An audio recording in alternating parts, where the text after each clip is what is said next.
हाँ जी, सत श्री अकाल जी सारिਆਂ ਨੂੰ। मेरा नाम है जी मीना सचदेवा तो मैं स्वागत करती हाँ जी तुहाडा सारिਆਂ ਦਾ अपने YouTube channel creative mind by Meena Sachdeva विच। ठीक है जी, अज आप इंडियन पोलाइटी की जिहड़ी शुरुआत है वो करन जा रहे हैं तो उम्मीद करती हाँ कि तुहानूं सारिਆਂ ਨੂੰ ये वीडियो पसंद आएगी। अज आप इंडियन पोलाइटी दे विच पहला जो कंसैप्ट या टॉपिक मैं तुहाडे लई लैके आई हाँ वो है जी संविधान, कॉन्स्टिट्यूशन। संविधान संविधान है कि सब तो पहला आप इनकी इंट्रोडक्शन यानी भूमिका बारे पढ़ांगे कि संविधान है कि संविधान की है जी। संविधान है जी एक कानूनी दस्तावेज, एक लीगल डॉकूमेंट, एक कानूनी किताब जिस दे विच नियमां, नीतियां ते होर चीज़ों का वर्णन किया गया है तो जिंदे अनुसार साडे जिहड़ी देश की सरकार है वो काम करती है। किसी भी देश की सरकार संविधान के मुताबिक ही काम करती है, भावें वो प्रांत की सरकार हो या केंद्र सरकार।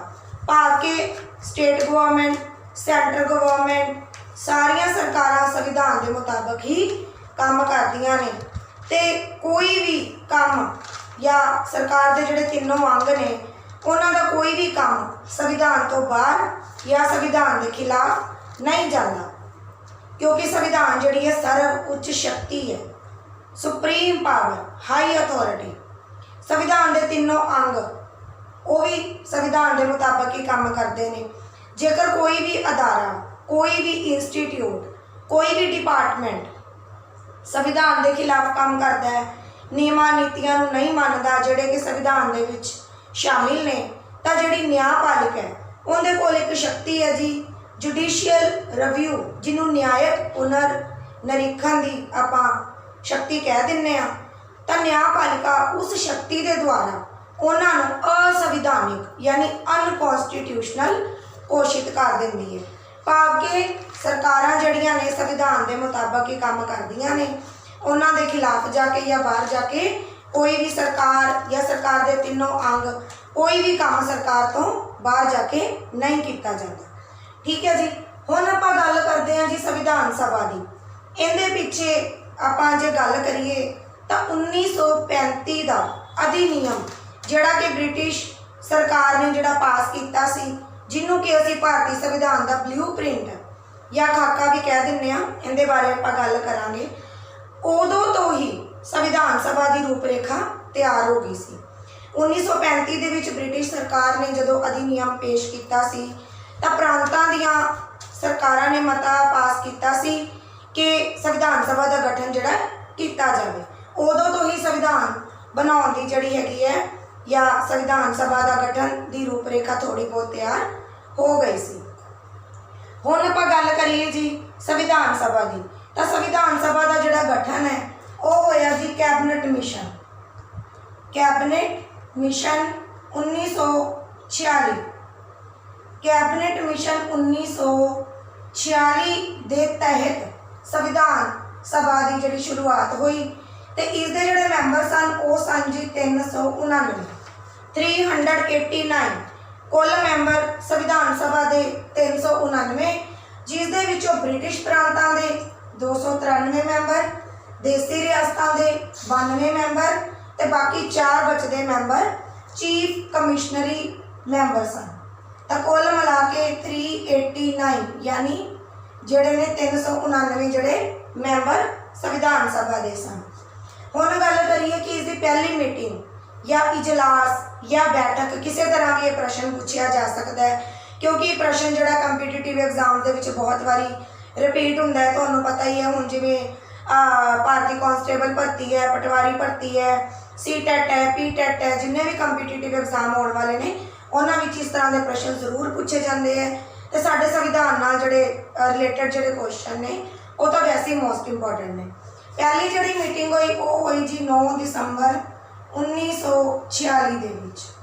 9 दिसंबर 1946 जिस दे विच अस्थाई मुखी सन डॉक्टर सच्चिदानंद सिन्हा। डॉक्टर सच्चिदानंद सिन्हा जिहड़े सन पहली जिहड़ी मीटिंग हुई उसके अस्थाई मुखी। इस तो बाद 2 दिन बाद ਜਿਹੜੀ ਅਗਲੀ ਮੀਟਿੰਗ ਹੋਈ ਉਹ ਹੋਈ ਜੀ 11 ਦਸੰਬਰ 1946। 11 ਦਸੰਬਰ 1946 ਜਿਨ੍ਹਾਂ ਵਿੱਚ ਸਥਾਈ ਮੁਖੀ ਚੁਣਿਆ ਗਿਆ ਡਾਕਟਰ ਰਾਜਿੰਦਰ ਪ੍ਰਸਾਦ ਨੂੰ। ਡਾਕਟਰ ਰਾਜਿੰਦਰ ਪ੍ਰਸਾਦ ਜਿਹੜੇ ਸਨ ਉਹ ਜੀ ਸਥਾਈ ਮੁਖੀ ਚੁਣੇ ਗਏ ਅਗਲੀ ਮੀਟਿੰਗ ਦੇ ਦੌਰਾਨ, ਜਿਹੜੀ ਕਿ 2 ਦਿਨਾਂ ਬਾਅਦ ਹੋਈ 11 ਦਸੰਬਰ 1946। ਉਸ ਤੋਂ ਬਾਅਦ 13 ਜਨਵਰੀ ਨੂੰ ਜਿਹੜਾ ਇੱਕ ਉਦੇਸ਼ ਪ੍ਰਸਤਾਵ 13 ਦਸੰਬਰ 1946 ਮਾਫ ਕਰਨਾ 13 ਦਸੰਬਰ 1946 ਨੂੰ ਇੱਕ ਉਦੇਸ਼ ਪ੍ਰਸਤਾਵ ਪਾਸ ਕੀਤਾ ਗਿਆ। ਕਿਸਨੇ ਕੀਤਾ ਜੀ? पंडित जवाहरलाल नेहरू ने। पंडित जवाहरलाल नेहरू ने एक उद्देश प्रस्ताव जड़ा पास किया ते इस दे विच ये कहा गया कि जड़ा साडा भारत दा संविधान है वो किस तरह का होना चाहिए, उस दे विच किहड़े-किहड़े उद्देश शामिल किए जाने चाहिए ने ते संविधान बनाउण दा जड़ा मुख उद्देश है वो ये होना चाहिए कि जड़ा साडा आज़ाद भारत होएगा उहदे विच जड़ा प्रशासन व्यवस्था है वो सही ढंग नाल चले, लोकतंत्र होवे, किसी तरह की अराजकता ना फैले। तो ये उद्देश प्रस्ताव 13 दसंबर 1946 नूं जड़ा पंडित जवाहरलाल नेहरू ने पेश किया सी। इस नूं संविधान की आधारशिला भी कहा जाता है। ये प्रश्न बहुत ज़्यादा इंपॉर्टेंट है। संविधान की आधारशिला, इस रिलेटेड क्वेश्चन कई बार एग्जाम के विच आ जाता है कि संविधान की जिहड़ी आधारशिला है वो किसनों कहा जाता है? संविधान की आधारशिला कहा जाता है जी पंडित जवाहरलाल नेहरू के पेश किए गए उद्देश प्रस्ताव नूं। ठीक है जी जी। तो ये जिहड़ा उद्देश प्रस्ताव पंडित जवाहरलाल नेहरू ने 13 दसंबर 1946 नूं जड़ा पेश किया सी, ये पास कदों होया जी? ये पास होया 22 जनवरी 1947। 22 जनवरी 1947 नूं पंडित जवाहरलाल नेहरू का जड़ा उद्देश प्रस्ताव सी वो पास किया गया। उस तो बाद जी एक सलाहकारी कमेटी बनाई गई जिहड़ी कि इस संविधान के उपर काम करेगी सलाह नाल, इस संविधान नूं बनाउण दे विच जिहड़ा अपना योगदान जिहड़ा पाएगी। ठीक है जी। तो इस सलाहकारी कमेटी के जिहड़े मुखी सन वो सन जी BN राव जिहड़े कि इस सलाहकारी कमेटी के मुखी सन। इस तो बाद इस संविधान नूं बनाउण लई कुल 13 समितियां का जिहड़ा हैगा निर्माण किया गया सीगा। ते उहदे विचों एक बहुत ही इंपॉर्टेंट कमेटी खरड़ा कमेटी, जिहदे बारे कोई ना कोई प्रश्न जरूर पूछा जाता है। खरड़ा कमेटी जिन्हों मसौदा कमेटी का नाम भी दे दिता जाता है ते ड्राफ्टिंग कमेटी के नाम तो भी जानिया जाता है। मोस्ट इंपॉर्टेंट क्वेश्चन है जी ये। मसौदा कमेटी, ड्राफ्टिंग कमेटी, खरड़ा कमेटी, ये तीनों एक ही कमेटी के नाम है। इस कमेटी के कुल मैंबर सन 7। इसके मुखी कौन सन जी? BR अंबेडकर, बाबा साहिब अंबेडकर, जिन्होंने असीं भीमराव अंबेडकर के नाम नाल जानते हैं, पहले कानून मंत्री। ठीक है जी। संविधान के जनक भीमराव अंबेडकर। इस संविधान को बनाने दे विच जिहड़ा समा लगा वो लगा जी 2 साल 11 महीने ते 18 दिन। हुण आपां गल करिए कि संविधान बनाने दे विच इन्ना ज़्यादा लंबा समा क्यों लगा? क्योंकि हर एक दी अपनी सलाह, हर एक दा अपना जो अपनी थिंकिंग, अपने व्यूज़, वो सारे इस संविधान नूं बनाउण दे विच जिहड़े उन्हां दा योगदान पिया। क्योंकि पंडित जवाहरलाल नेहरू का कहना सी कि संविधान इदां दा होना चाहिए है जिहड़े लोकां दी इच्छावां ते खरा उतरे, लोकां लई होवे, लोकतंत्र लई होवे। क्योंकि 200 साल की गुलामी तो बाद साडा देश आज़ाद होया है, साडे देशवासी आज़ाद होए ने ते देश दे विच अराजकता जिहड़ी है नहीं फैलनी चाहिए। ਇਹ ਜਿਹੜੀ ਹੈ ਲੋकतंत्र के भले ਲਈ हर एक नियम नीति शर्त इहदे विच होनी जरूरी है। ये संविधान जो पारित होया ये होया जी 26 नवंबर, पारित तो भाव बन के रेडी हो गया 26 नवंबर 1949। 26 नवंबर 1949 ईस्वी नूं साडे देश का जिहड़ा संविधान है वो बन के रेडी हो गया।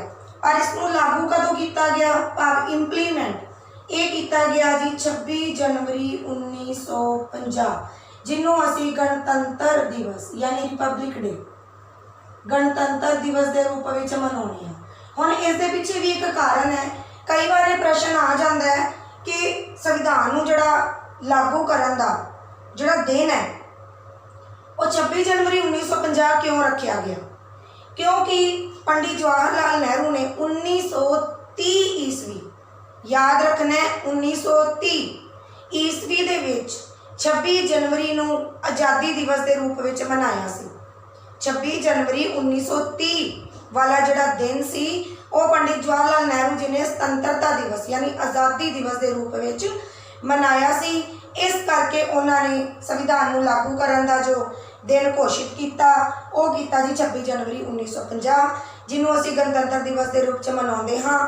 क्यों? क्योंकि इस दिन साडे देश का जिहड़ा संविधान है वो लागू होया सी, इंप्लीमेंट होया सी। हुण असीं गल करते हैं जी संविधान के जनक।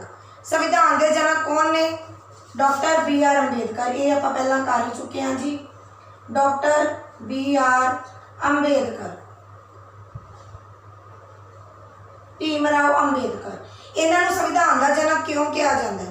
क्योंकि देश विदेश के विचों बहुत सारिया इहो जिहियां गल्लां ने, कोई नीति निर्देशक सिद्धांत, कोई मौलिक अधिकार जो वक्रे वक्रे ब्रिटिश देशों विचों लए हुए ने। ठीक है जी, डॉक्टर BR अंबेडकर ने वो सारिया चंगियां गल्लां जो विदेशी संविधानों के विचों लईआं वो भारत के संविधान में शामिल कीतियां गईयां ने। इस करके भारत के संविधान को उधार का थैला भी कहा जाता है। ठीक है जी, इनू उधार का थैला भी कहा जाता है। हुण हाँ जी, उधार का थैला ये टर्म तुसी जिहड़ी है कोटेशन याद रखनी है। उधार का थैला, भारतीय संविधान को उधार का थैला तां कहा जाता है क्योंकि डॉक्टर BR अंबेडकर ने बहुत सारे देशों दी दूजियां गल्लां इहदे विच शामिल कीतियां सन। ठीक है जी, हुण असीं गल करिए भारतीय संविधान का खाका, भाव के ब्लूप्रिंट। जिहड़ा ब्लूप्रिंट है वो कहा जाता है जी 1935 का अधिनियम। क्यों कहा जाता है ब्लूप्रिंट? क्योंकि 1935 के विच ब्रिटिश सरकार ने, बरतानवी सरकार ने एक अधिनियम पेश किया सी जिसके मुताबिक प्रांतां ने जिहड़ा मता पास करके संविधान सभा के गठन की मांग की सी। तां संविधान सभा बनाउण दी जिहड़ी थोड़ी बहुत रूपरेखा कह सकते हैं कि 1935 के विच ही तैयार हो गई सी। इस करके जिहड़ा हैगा भारतीय संविधान का खाका या ब्लूप्रिंट मोस्ट इंपोर्टेंट क्वेश्चन है ये जी 1935 के अधिनियम नूं कहा जाता है। इस तो इलावा जो साडे भारत का संविधान बन के तैयार होया सी तां इस दे विच 395 अनुच्छेद 22 भाग ते 8 अनुसूचियां सन। ये भी प्रश्न आम ही कई बार एग्जाम के पूछ लिया जाता है कि जो भारतीय संविधान बन के तैयार होया सी तो इस किन्ने अनुच्छेद या किन्नियां सूचियां सन या किन्ने भाग सन। ठीक है जी, तो ये है जी साडे संविधान की इंट्रोडक्शन। संविधान की है, संविधान सभा का गठन किवें होया, किस दे तहत होया, कमेटियां, मीटिंग्स का कितना समा लगा बनन च, कदों लागू होया, तो इस नाल संबंधित कुछ गल्लां। ठीक है जी, वीडियो पसंद आई होवे तो इसनूं लाइक ते शेयर जरूर करना। तो जिन्हों ने मेरे चैनल को सबसक्राइब नहीं किया प्लीज़ मेरे चैनल को सबसक्राइब करो ताकि आने वाली वीडियोज़ की नोटिफिकेशन तुहानूं मिलती रहे। अगली वीडियो आप डिस्कस करांगे जी संविधान नाल रिलेटेड उसदियां विशेषतावां, अनुसूचियां, उसके भाग, अनुच्छेद। ठीक है जी, बहुत खुशी होंदी है जो मेरे स्टूडेंट हौसला अफजाई करते हैं। तो कमेंट बॉक्स के कमेंट जरूर कर दिया करो। थैंक यू, धन्यवाद।